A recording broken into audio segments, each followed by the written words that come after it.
आपका हमारे चैनल पर स्वागत है। इस वीडियो में आपको क्लास 10 जीव विज्ञान का दूसरा चैप्टर पढ़ाने वाले हैं। आप देख सकते हैं चैप्टर का नाम है प्रकाश का अपवर्तन। तो सबसे पहले आप ये समझिए तो प्रकाश का अपवर्तन किसे कहते हैं। आप कभी देखते होंगे जब आप किसी पानी में हाथ डालिए, आपको जो है अपना हाथ थोड़ा तिरछा प्रतीत होगा देखने में। इसे ही प्रकाश का अपवर्तन कहते हैं। आप चित्र अनुसार समझिए। देखिए यहाँ पर एक चित्र है, ध्यान से देखिए। इससे क्या होगा, आपको परिभाषा भी प्रकाश का अपवर्तन का याद करा देते हैं और समझा भी देते। देखिए इसका पहले परिभाषा समझिए। लिखा है परिभाषा प्रकाश का अपवर्तन का, एक पारदर्शी माध्यम से दूसरे पारदर्शी माध्यम में जाने पर दिशा परिवर्तन की क्रिया को प्रकाश का अपवर्तन। देखिए ये कांच है, कांच का गिलास। कांच क्या हुआ, पारदर्शी पदार्थ। इसके अंदर क्या है, पानी। एक पारदर्शी माध्यम से दूसरे पारदर्शी माध्यम, यानी गिलास भी पारदर्शी और पानी भी पारदर्शी। जब एक पारदर्शी माध्यम से दूसरे पारदर्शी माध्यम में जाने पर, देखिए यहाँ तक जो है ये पेंसिल का दिशा यहाँ पर, पानी में जाते ही दूर से आपको लगेगा दिशा परिवर्तन हो गया। तो एक पारदर्शी माध्यम से दूसरे पारदर्शी माध्यम में जाने पर दिशा परिवर्तन की क्रिया को प्रकाश का अपवर्तन कहते हैं। पानी में कभी कभी सिक्का जो है उठा हुआ प्रतीत होता है, वो भी प्रकाश के अपवर्तन के कारण ही होता है। ठीक है, इस वीडियो में आपको हम अति लघुत्तरीय पढ़ाने वाले हैं। हम शुरू करते हैं। पहला क्वेश्चन है, जब प्रकाश एक माध्यम से दूसरे माध्यम में जाए, अभी आपको समझा है, तो प्रकाश की दिशा में परिवर्तन को क्या कहते हैं। दिशा परिवर्तन को क्या कहते हैं, तो प्रकाश का अपवर्तन कहते हैं। क्या कहते हैं, प्रकाश का अपवर्तन। यहाँ पर हम लिख देते हैं प्रकाश का अपवर्तन। चलिए अगला क्वेश्चन पे ले चलते हैं। जब प्रकाश की किरण विरल माध्यम क्या होता है, हवा। विरल माध्यम हवा हुआ और संघन माध्यम क्या हुआ, कांच में जाती है, तब वह अभिलंब की ओर मुड़ जाती है या मूर्ति अभिलंब से दूर मुड़ती है।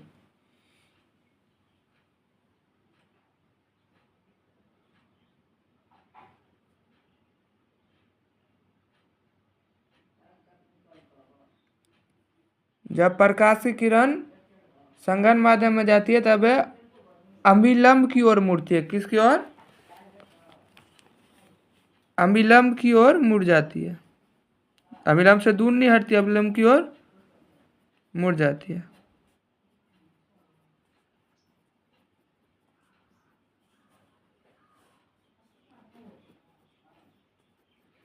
चलिए अगला क्वेश्चन पे ले चलते हैं।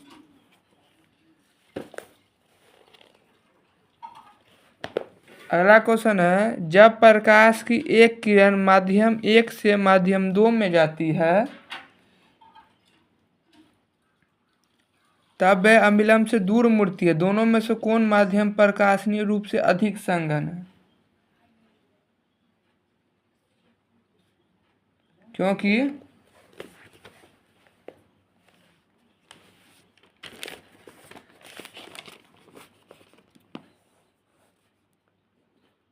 क्योंकि माध्यम 1 माध्यम 2 के अपेक्षा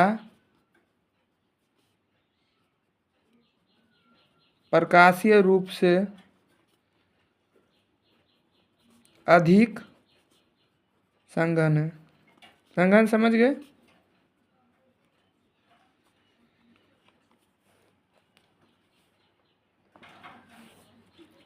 अगला क्वेश्चन क्या है, वायु में प्रकाश 1 सेकंड में लगभग कितनी दूरी तय करता है। वायु जब प्रकाश है 1 सेकंड में 3 लाख किलोमीटर दूरी तय करता है। कितना, 3 लाख किलोमीटर। प्रकाश 1 सेकंड में कितना दूरी तय करता है, 3 लाख किलोमीटर। ठीक है, 1 सेकंड में 3 लाख किलोमीटर कर लेता है। अगला देखिए स्नेल का नियम क्या है, तो यहाँ पे संकेत दिया हुआ है। 5वां में स्नेल का नियम है, संकेत दिया हुआ है। आंसर पढ़िए, किन्हीं दो माध्यमों और प्रकाश के किसी विशेष रंग के लिए आपतन कोण की जया तथा अपवर्तन कोण की जया का अनुपात एक नियतांक हो। देखिए आपतन कोण की जया ये हुआ बट्टा अपवर्तन कोण की जया, इसी दोनों का अनुपात में यहाँ लिख देंगे। फिर से पढ़ लीजिए, किन्हीं दो माध्यमों और प्रकाश के किसी विशेष रंग के लिए, वर्ण को रंग कहा जाता है, किन्हीं दो माध्यमों के लिए किसी विशेष रंग के लिए आपतन कोण की जया तथा अपवर्तन कोण की जया का अनुपात एक ही नियतांक हो। ठीक है, साइन आई बटा साइन आर, स्नेल का नियम ये हुआ। अगला क्वेश्चन है अपवर्तनांक की परिभाषा दे। ठीक है, अपवर्तनांक की परिभाषा देते हैं, रुकिए। चलिए तो अपवर्तनांक की परिभाषा बताते हैं। देखिए क्या लिखा है, किसी माध्यम की प्रकाश की किरण, किसी माध्यम की प्रकाश की किरण, किसी भी माध्यम से प्रकाश की किरण की दिशा को बदलने की क्षमता, दिशा जो बदल जाती है वो किस क्षमता से, दिशा को बदलने की क्षमता को उसका अपवर्तनांक कहते हैं। जैसे हर चीज़ का अपवर्तनांक अपना अपना अलग अलग रहता है, प्रकाश का अपवर्तनांक अलग रहता है, जल का अलग रहता है। वही बोला, किसी माध्यम की प्रकाश की किरण की दिशा को बदलने की क्षमता, उसकी क्षमता को उसका अपवर्तनांक कहते हैं। चलिए अगला क्वेश्चन पे ले चलते हैं। अगला क्वेश्चन है, किस माध्यम का अपवर्तनांक अधिक होता है, संघन माध्यम या विरल माध्यम। तो आपको हम समझा दें, विरल माध्यम हुआ जैसे हवा, विरल माध्यम क्या हुआ हवा, संघन माध्यम क्या हुआ कांच। कांच का ज़्यादा रहेगा कि हवा का ज़्यादा रहेगा, तो संघन माध्यम जो है संघन माध्यम का अधिक होता है। ठीक है, यहाँ संकेत में दिया है, आप देख सकते हैं। चलिए अगला क्वेश्चन पे ले चलते हैं। पानी का अपवर्तनांक 1.33 है, पानी का अपवर्तनांक 1.33 है, इस प्रकथन का क्या तात्पर्य है, इसका क्या तात्पर्य है, इसका क्या मतलब है। उत्तल लेंस के सामने किसी वस्तु को कहाँ रखने पर उसके आकार का बराबर प्रतिबिंब बनेगा वास्तविक, किसी वस्तु को 2f पर रखने पर, किसी वस्तु को 2f पर रखने पर। अगला क्वेश्चन देखिए, फोकस दूरी किस लेंस की धनात्मक होती है, उत्तल लेंस या अवतल लेंस। देखिए ये क्वेश्चन आपको ऑब्जेक्टिव में भी आता है, उत्तल लेंस हो या उत्तल अवतल हो या अवतल लेंस या उत्तल अवतल दर्पण हो। देखिए उत्तल लेंस का धनात्मक होगा या वो दर्पण हो या लेंस, उत्तल लेंस धनात्मक, अवतल लेंस ऋणात्मक, ये याद रखिएगा तो बहुत आगे ठीक रहेगा। इसी पर जो है पहला और दूसरा चैप्टर बनता है, इतना ही खाली याद रखिए, जो उत्तल लेंस मतलब धनात्मक, उत्तल लेंस यानी धनात्मक, ये चीज़ याद रखिएगा। धनात्मक का मतलब समझते हैं प्लस, उत्तल लेंस में होता है, एक याद रखिए, एक अपने आप याद हो जाए, अवतल लेंस ऋणात्मक माइनस। ठीक है, तो किसकी फोकस दूरी धनात्मक होगी, उत्तल लेंस की।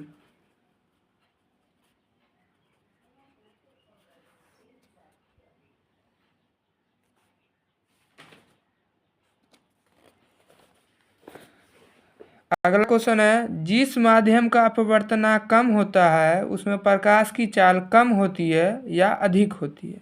ठीक है, तो इसमें संकेत दिया है अधिक।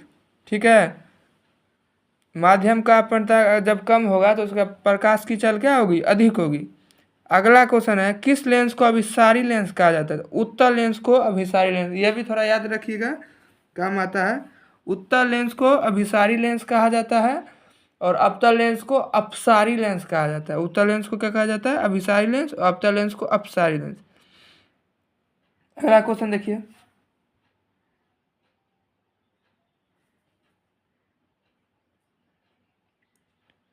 यदि कोई वस्तु उत्तल लेंस से बहुत ही दूर हो तो वस्तु का प्रतिबिंब कहाँ बनेगा।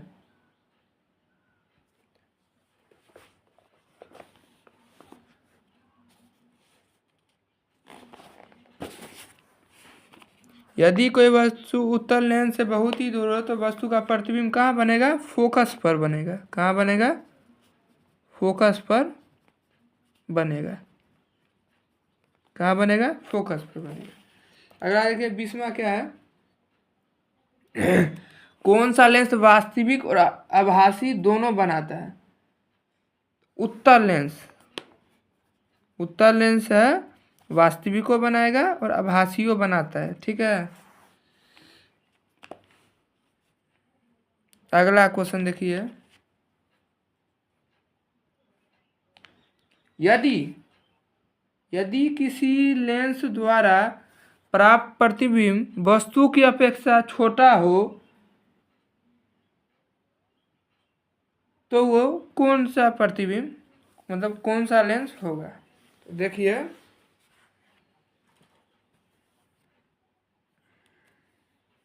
उत्तल लेंस में बड़ा प्रतिबिंब दिखाया जाता है। क्या? बड़ा प्रतिबिंब। लेकिन छोटा प्रतिबिंब किस में दिखाएगा तब? अवतल लेंस। देखिए एक दो टिप याद रखिए हमारा, तो याद रहेगा। उत्तल लेंस धनात्मक होता है, उत्तल लेंस बड़ा प्रतिबिंब बनाता है, उत्तल लेंस को अभिसारी लेंस। ये 3-4 टिप याद रखिए, ऑब्जेक्टिव भी क्लियर होता रहेगा। तो छोटा जब ही बनेगा तो अवतल लेंस हो गया, बड़ा बनता है तो उत्तल लेंस होता है।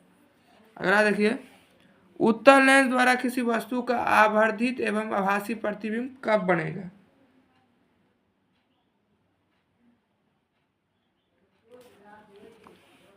जब वस्तु को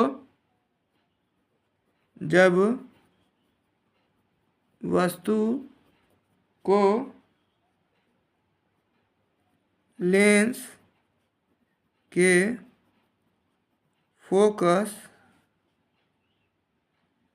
तथा दुगुनी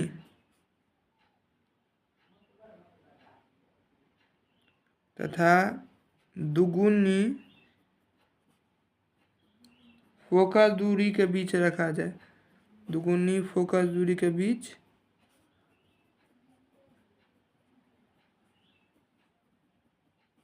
रखा जाए।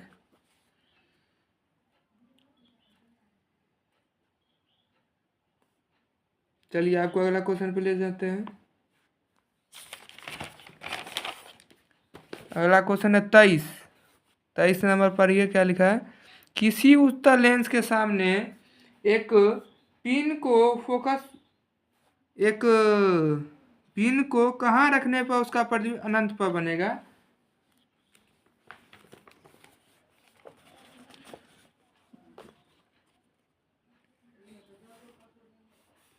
फोकस पर रखेंगे तो वास्तविक प्रतिबिंब भी बनेगा। अगला देखिए, लेंस दैनिक जीवन में लेंसों के दो साधारण उपयोग बताएं। अब उत्तल लेंस है और अवतल लेंस है। अब देखिए इसका क्या होता है, इसका प्रयोग कहाँ है दैनिक जीवन, मतलब अपने हमारे जीवन में इसका प्रयोग क्या है? तो आप जिनको आँख की बीमारी रहती है, दृष्टि दोष जिसे बोलते हैं, तो एक 3 प्रकार का होता है वैसे तो दोष। एक निकट, एक दूर दृष्टि दोष, एक होता है जरा दृष्टि दोष। यहाँ पर 2 प्रयोग बताते हैं। निकट दृष्टि दोष को अवतल लेंस का उपयोग से ठीक होता है और दूर दृष्टि दोष उत्तल लेंस के। तो लिख देते हैं यहाँ पर, निकट दृष्टि दोष दूर करने, निकट दृष्टि दोष दूर करने के लिए अवतल लेंस का प्रयोग। दूसरा, दूर दृष्टि दोष दूर करने के लिए उत्तल लेंस का प्रयोग।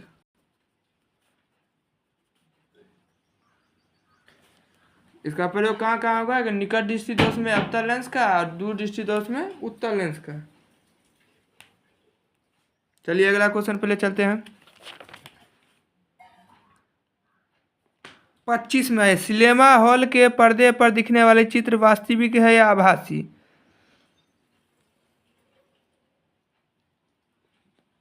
तो हमें सिनेमा हॉल पर तो कोई प्रतिबिंब दिखाई देता है, वास्तविक होता है क्योंकि हमें दिखाई देता है। वास्तविक पर्दे पर संकेत भी दिया है, वास्तविक पर्दे पर वास्तविक प्रतिबिंब को ही पाया जा सकता है, ठीक है, आभासी प्रतिबिंब को नहीं।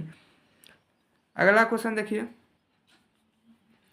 किसी उत्तल लेंस के द्वारा वस्तु का आभासी प्रतिबिंब कब बनेगा? वस्तु की स्थिति कब होनी चाहिए? आभासी प्रतिबिंब उत्तल लेंस के लिए स्थिति क्या होनी चाहिए? तो उत्तल लेंस और उसके फोकस के बीच होना चाहिए, उत्तल लेंस और उसके फोकस के बीच होना चाहिए। अगला क्वेश्चन पर चलते हैं। अगला क्वेश्चन है 27, यदि किसी उत्तल लेंस की बाईं ओर दुगुनी फोकस पर रखी हो तो उसका प्रतिबिंब कहाँ बनेगा?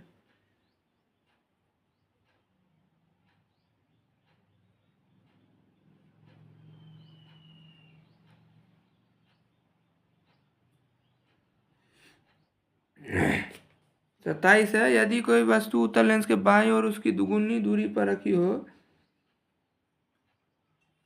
तब उसका प्रतिबिंब कहाँ बनेगा?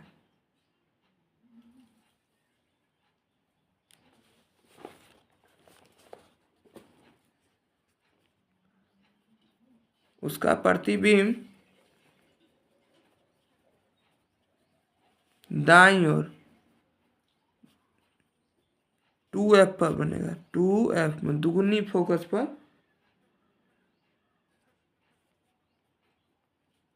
बनेगा। चलिए अगला क्वेश्चन पहले चलते हैं। 28 है,